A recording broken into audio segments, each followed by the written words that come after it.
নমস্কার, সবাইকে স্বাগতম জানাচ্ছি। আজকে যে বিষয়টা নিয়ে কথা বলবো সেটা হচ্ছে সেলিব্রিটিকে নিয়ে। হ্যাঁ, তো চলুন শুরু করা যাক। দেখুন, আমরা এই জেনারেশন বলে নয়, আগে অতীতে অনেক জেনারেশন ধরে আমরা সেলিব্রিটিতে বেশি গুরুত্ব দিই। আমি এখানে বেশিরভাগ সেলিব্রিটিদের কথা বলবো, কিন্তু যারা এক্সেপশনাল তাদেরকে আমি বাদ দিচ্ছি।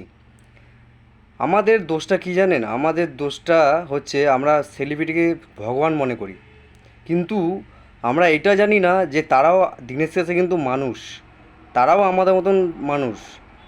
এইবার আমাদের মধ্যে যেমন ভালো খারাপ দুটো দিকই আছে, তাদের মধ্যে ভালো খারাপ দুটো দিকই আছে, কিন্তু আমাদের প্রবলেমটা হচ্ছে আমরা মাথায় করে নিয়ে নাচি।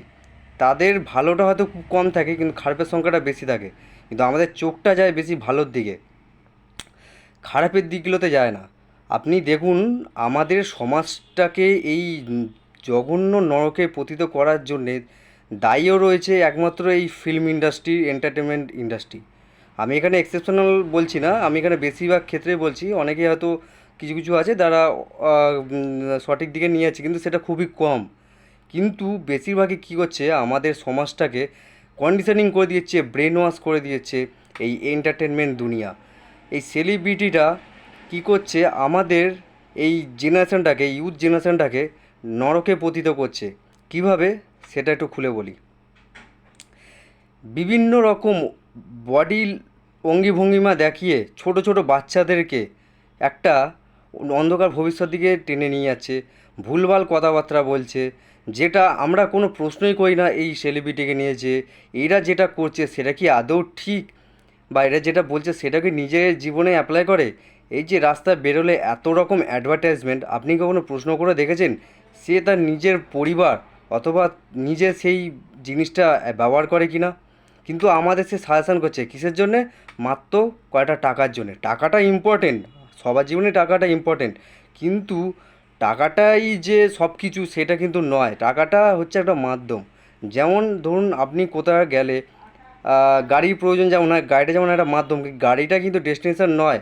কিন্তু আমরা কি করি, সেই টাকা দেখে সেই সেলিব্রিটিকে মাথায় করে নিয়ে নাচি। কোনো সেলিব্রিটি বা যে কোনো ভালো কোনো অ্যাক্টার বা প্রডিউসার বা ডাইরেক্টর থাকুক না কেন, ভালো কোনো মুভি যদি বানায়, তাহলে সেই মুভি দর্শকরাই দেখতে চায় না। যদি দর্শকরাই যদি না দেখতে চায়, তাহলে সেরকম সেরকম ছবি তো তৈরি হবে না। সেরকম ছবি না তৈরি হলে তার নতুন নতুন যারা ভালো অ্যাক্টার, অভিনেতা অভিনেত্রী, তারা তো আর আসবে না। এবার বিষয়টা হচ্ছে যত রকম খারাপ, তারপর জোচ্চোর, বেইমান, হিপোক্রিসি সব পুরো ভরে গেছে এই সমাজে।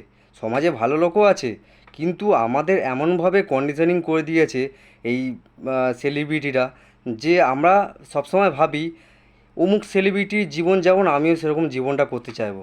কিন্তু গ্রাউন্ড রিয়ালিটিতে আমরা দেখি না আমাদের কাছে কি আছে, এবং আদৌ কি প্রয়োজন আছে সেই সেলিব্রিটির মতো জীবনযাপন করার। মুভি হচ্ছে একটা ফ্রিকশনাল, যেটা কারো ইমাজিনেশান, কারো মাথা থেকে ইমাজিনেশান করেছে, কিন্তু সেটা রিয়ালিটি নয়। এমন আবার সত্যি ঘটনাও অনেকে বলে সত্যি ঘটনাটাকে আমাদের রিফ্লেকশন করে মুভির মধ্যে দিয়ে, সেটা পুরোটা সত্যি নয়। এমন বহু ছবি আছে যেগুলো আমাদের দেখা উচিত, কিন্তু আমরা সেটা দেখি না। সেটাও বাস্তবতার সাথে মিল আছে, কিন্তু আজ কেউ হয়তো নাম জানে না, খুব কম লোকে হয়তো জানে বা দেখেছে। কিন্তু আমাদের বেশি এই সমাজটাকে নষ্ট করার পেছনে এই ফিল্ম ইন্ডাস্ট্রির বড় একটা হাত রয়েছে। এখন বর্তমান সময়ে আমরা ঘরে বসেই জাস্ট বাটন প্রেস করলেই আমরা এন্টারটেনমেন্ট খুঁজে পেয়ে যাচ্ছি, কিন্তু এটা জানছি না ওই ওই এন্টারটেনমেন্ট মাধ্যমে আপনার বাচ্চা কি আদৌ সুরক্ষিত আছে। এখন যে পরিমাণ, আগে তাও কী হতো, একটা রেস্ট্রিকশান ছিল হলে বা যে কোনো জায়গায়, যে অ্যাডাল্ট সিন এ করা যাবে না, কিন্তু এখন বর্তমান সময়ে সেই রেস্ট্রিকশানটা উঠে গেছে ওটিটি প্ল্যাটফর্মের মাধ্যমে। আর এইটা ভুলে যাবেন না, আজকের যুবক আগামী দিনে কিন্তু ভবিষ্যৎ। এই ভবিষ্যৎ, এখনকার যে যুবকরা যদি এরকম আইডিওলজি তৈরি করে, এই বেইমান জোচ্চোর হিপোক্রিসিকে, আপনি কি দেখেছেন নেতাজি সুভাষচন্দ্র বোস, ভগৎ সিং, চারুলতা, তারপর অন্যান্য যারা মহাপুরুষ আছে, বিবেকানন্দ, এদেরকে আদর্শ মনে করেন। অনেকে হয়তো এদের নামই হয়তো জানে না, কিন্তু দেখুন, আমরা 10টা যদি এখন কোনো সেলিব্রিটি নাম করি, আরামসে আমরা বলে দিই। আমরা সেলিব্রিটিটা মাথায় করে নিয়ে নাচি। তাহলে ভাবুন এইসব জেনারেশান এখন সবথেকে বড় কথা, টাইম স্প্যান মানে ফোকাস ক্ষমতা, এটা কিন্তু কমে গেছে আস্তে আস্তে। এবার ভাবুন এটা যদি দীর্ঘদিন ধরে চলতে থাকে, ছোটো ছোটো বাচ্চারা যদি এখন এসব ভুলভাল জিনিসপত্র দেখতে থাকে, তাদের ফোকাস করার ক্ষমতা যদি কমতে থাকে, তারা পড়াশোনা কীভাবে মনোযোগ দেবে, তারা নিজের জীবন কীভাবে গড়ে তুলবে। আর এরা ভবিষ্যতের যে আমরা কী দিতে চলেছি, যে ভবিষ্যতে এরা কোন দিকে এগোচ্ছে, আমার তো মাথায় ঢোকে না। আর ভবিষ্যৎ ব্যাপারটা হচ্ছে, এটা নিয়ে একটা বড় প্রশ্ন আছে, সেটা নিয়ে অন্য কোনো ভিডিওতে আমি বলবো, বা আগের ভিডিওতে হয়তো বলেছি। তবে বিষয়টা হচ্ছে একটু সজাগ থাকুন, আপনার বাচ্চারা কী করছে, কাকে ফলো করছে, এই বিষয়গুলোকে একটু মন দিয়ে একটু দেখার চেষ্টা করুন, জানার চেষ্টা করুন, আর তাদেরকে সঠিক দিকে নিয়ে যাওয়ার চেষ্টা করুন। সঠিক দিক বিষয়টা কি, সঠিক হচ্ছে ভুল বিষয় থেকে তাদেরকে দূরে রাখা। সবথেকে এখন ব্যাপারটা হচ্ছে, আপনার বাড়িতে এখন কোনো ভুলভাল লোক আসবে না। এখন ভুলভাল লোক তারা কী করছে, এখন চালাক হয়ে গেছে। তারা কী করছে, ইন্টারনেটের মাধ্যমে তাদের নিজেদের স্বার্থসিদ্ধির জন্যে তারা সোশ্যাল মিডিয়াতে বিভিন্ন রকম ক্রিঞ্জ কন্টেন্ট, ভুলভাল কন্টেন্ট, নোংরামো কন্টেন্ট তারা প্রডিউস করছে। আজ একটা জিনিস মনে রাখবেন, আমাদের হিউম্যান টেন্ডেন্সিতে আপনারা কী ভাবেন যে এই যে সেলিব্রিটিগুলো আছে, বেশিরভাগই তারা কি আপনার ফ্যামিলির লোক? ওরা না, আপনি ভুল ভাবছেন। ওরা শুধু টাকা চেনে, টাকা। ঠিক আছে? আপনার ফ্যামিলির লোক বা আপনার বাচ্চা বাচ্চা যারা আছে, তারা মরলো কি বাঁচলো তাদের কিচ্ছু যায় আসে না। তাদের যায় আসে, আপনি যেমন আপনার ফ্যামিলিকে নিয়ে ভাবেন, ওরাও ঠিক তারা ফ্যামিলিকে নিয়ে ভাবে, নিজেদেরকে নিয়ে ভাবে।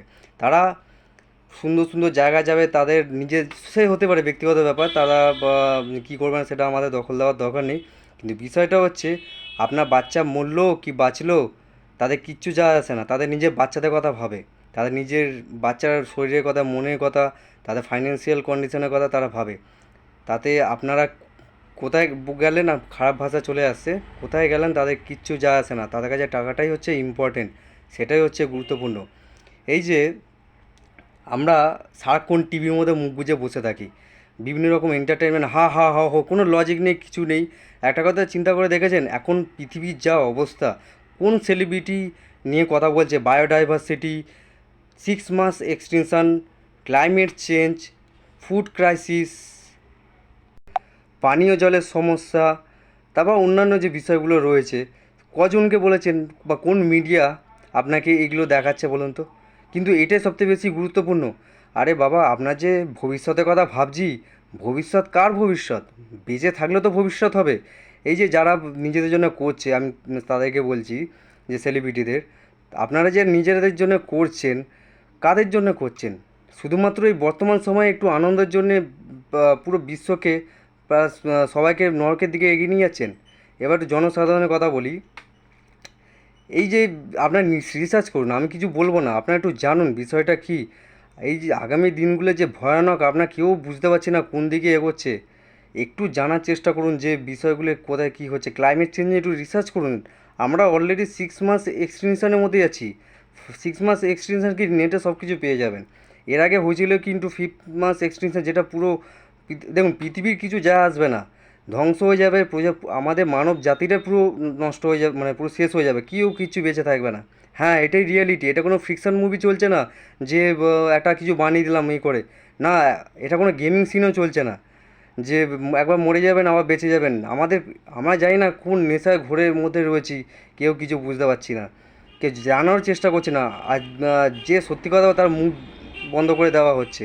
কেন এগুলো হবে, কেন? আপনারা একটু জাগুন। আপনারা যদি জাগেন, দেখবেন সব সিস্টেম এখন ঠিক হয়ে যাবে। এই যে আমরা যে তো বিষয়টা হচ্ছে, আপনারা সব কিছু বোঝেন, সব কিছু জানেন, আপনারা ইন্টেলেকচুয়াল আছেন, যা কিছু করেন একটু বুঝে শুনে করেন, দেখে নেবেন।